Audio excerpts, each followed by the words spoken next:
welcome to the new chapter, that is index number.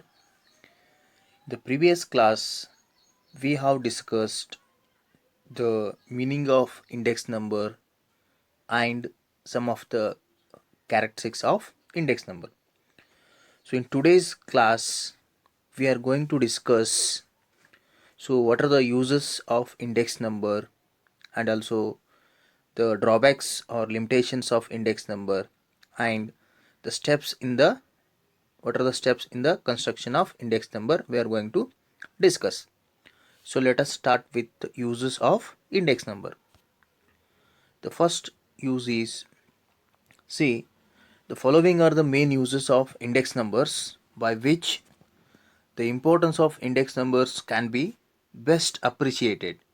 The first use is index numbers simplifies the data, thus facilitates comparative study.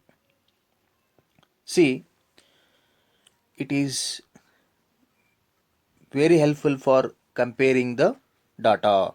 Okay, see, all the index numbers data are in the form of percentages. It is very easy for comparison. So index numbers are useful in comparing variations in production, price, demand, supply, etc. The second use is index numbers are used in studying trends and tendencies. Since index numbers are used to measure changes over a period of time, the data obtained help us to study the general trend of phenomenon under study. For example, while examining the index numbers of exports from India during 8 to 10 years, we can say that our exports are showing an upward tendency. That is, they are rising year after year. Similarly, while examining the index numbers of industrial production in the last 12 years, we can conclude about the trend of production. See, the third use is index numbers help in measuring purchasing power of money and also used for deflation. See, purchasing power of money means the government will going to fix the value for money. Okay, index numbers help in measuring purchasing power of money.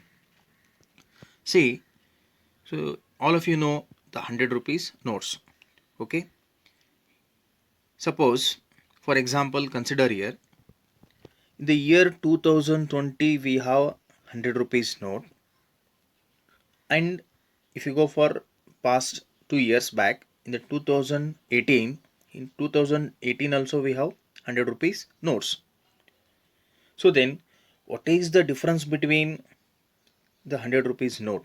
In 2018 also we have same note, in 2020 also we have 100 rupees notes.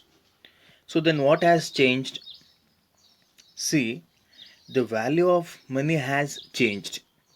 Okay, the value of money of rupees 100 in 2018 is different, and also the 2020 rupees 100 the value is different. So like this, index numbers help in measuring the purchasing power of money. The fourth use is index numbers measure change in cost of living of different groups of people. Index numbers measure change in cost of living of different groups of people. See, we have three classes of people. Okay, we can categorize as three classes. One is rich class, middle class, and poor class. See, cost of living of these three classes are different. The cost of living of rich class is different. Cost of living of middle class is different. The cost of living of the poor class is also different. So through index numbers, we are going to measure what is the cost of living of different groups of people. And the fifth use is index numbers are used by the government. to frame suitable policies regarding fixation of bank rates, allowances to government employees, imports, exports, taxation, etc. See, most of the economic and business policies are guided by index numbers.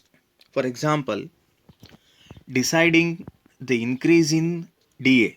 So DA means dearness allowances.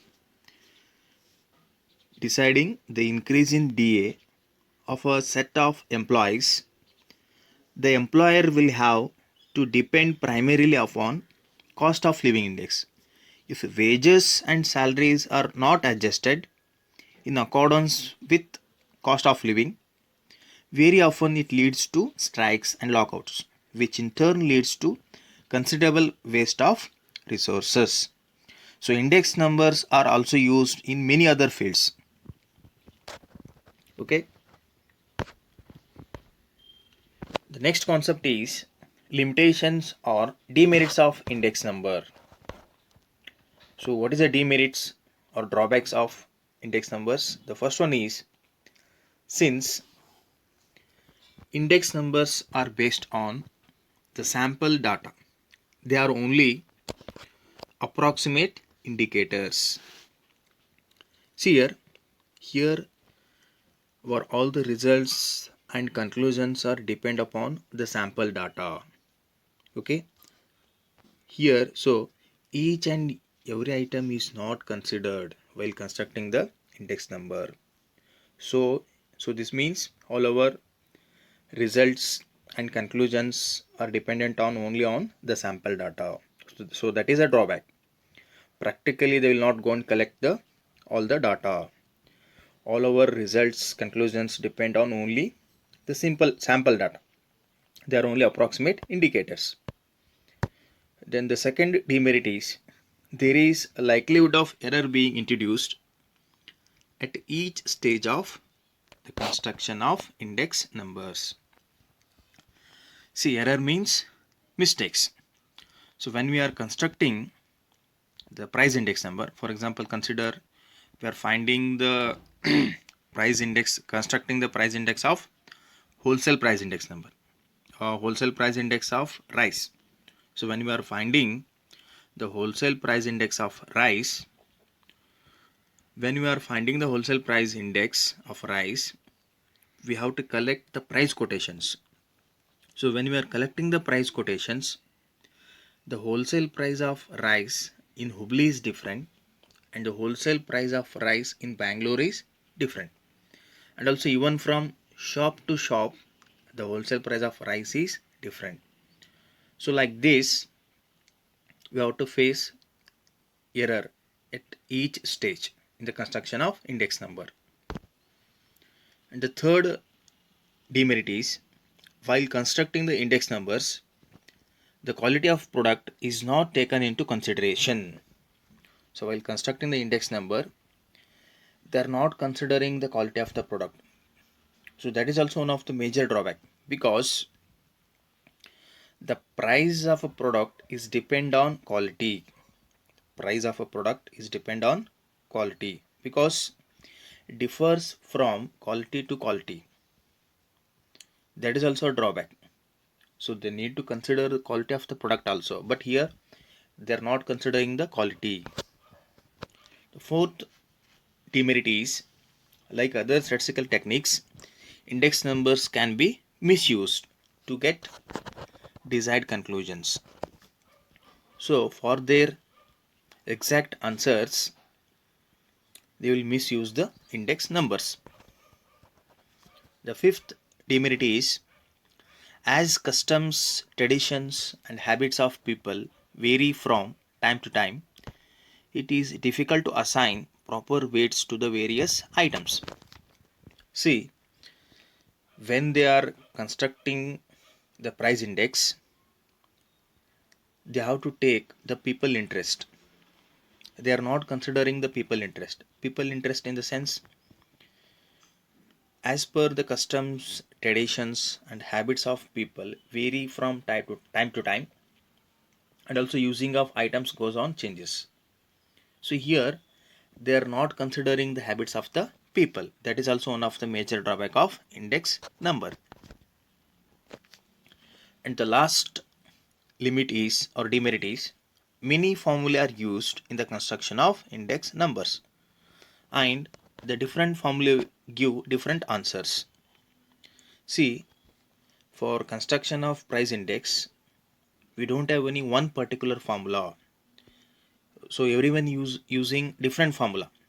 If they use different formula, they will get different answers. So that is also one of the major drawback of index number. And next is types of index numbers. Index numbers may be classified into three categories. Okay, so first one is price index number, second one is quantity index numbers, the third one is value index numbers. Okay, how many types of index numbers we have? So total we have three types. First one is price index numbers, second one quantity index number, the third one value index number. So then what is price index number? The price index numbers measure the general change in the prices of articles in the current period as compared to that of the base period. It is denoted by capital P01. Okay, price index number is denoted by capital P01. So 0 means base period, 1 means current period. So then what is price index number? Through price index number, we are going to measure, so what are the prices has changed. So through price index number, we are going to find out the what is the changes of price has taken place. So price index numbers again divided into the following classes. One is wholesale price index number, another is retail price index number. So again price index number further divided into two classes. It may be wholesale price index number or retail price index number. So the second one is quantity index numbers. Quantity index numbers study the relative change in the volume of goods produced, manufactured or consumed or distributed. It is denoted by capital Q01. So quantity index numbers are index numbers of quantity of goods manufactured by a firm, quantity of goods imported or exported, quantity of agricultural production, etc. So value index numbers. What is value index numbers? Value index numbers study the relative change in the total money value of production. So it is denoted by capital V01. See, value index numbers are the index numbers of the total money value of transaction taking place. So value means it is the product of price into quantity. Next class we are going to study how to construct the index number. Thank you.